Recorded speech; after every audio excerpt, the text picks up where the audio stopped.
Bonjour à tous et soyez bienvenus dans cette nouvelle pause garage. Aujourd'hui, nous sommes sur le stand de BAIC. Cette marque ne vous dit peut-être pas grand-chose et pourtant vous la connaissez certainement déjà. Souvenez-vous, il y a quelques années, Saab a été revendu par la General Motors à une marque chinoise. Et c'était qui? C'était la BAIC.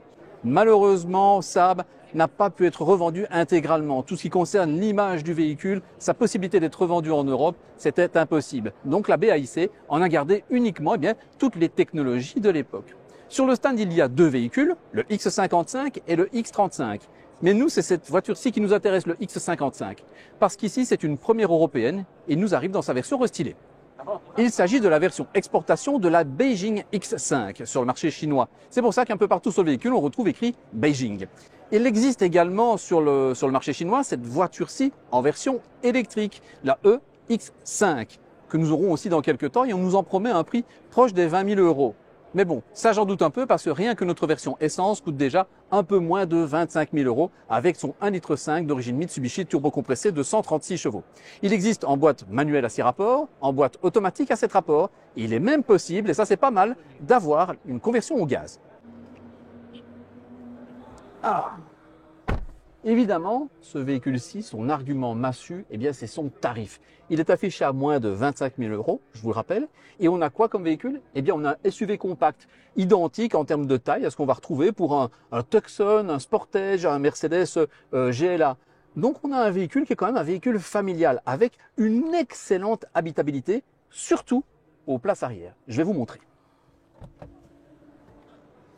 Alors, si vous suivez la chaîne régulièrement, vous saurez certainement que je vous parle régulièrement de la philosophie des véhicules et notamment de la philosophie des véhicules chinois.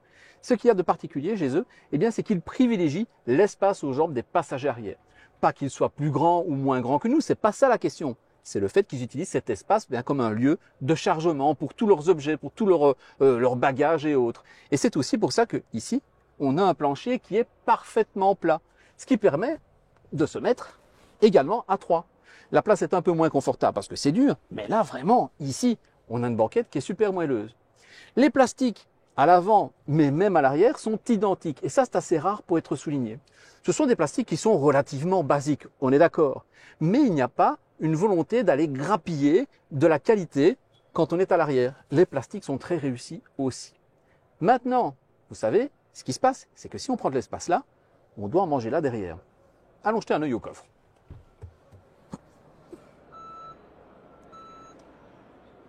Le coffre fait 304 litres.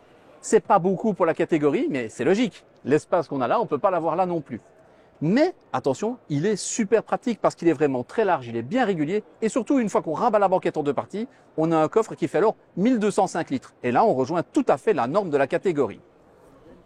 Très sincèrement, il s'agit de genre de véhicule particulièrement impressionnant parce que vraiment, on a un tarif qui est vraiment très comprimé et pourtant, on a un véhicule qui est particulièrement complet.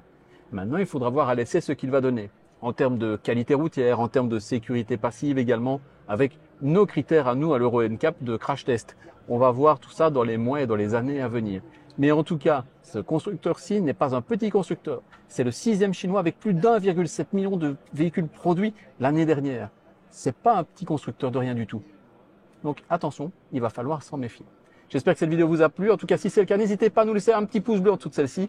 Si la chaîne vous intéresse, l'abonnement, la cloche de notification, qui est fort utile pour le moment, car comme avec Fabien, on sort beaucoup de vidéos vu que c'est le salon, on en sort un petit peu tous les jours, comme ça, de manière irrégulière. Donc pour vous tenir au courant et rien rater, n'hésitez pas à vous abonner et à activer cette fichue cloche. Voilà, je vous dis à très bientôt. Soyez prudents sur les routes. Ciao!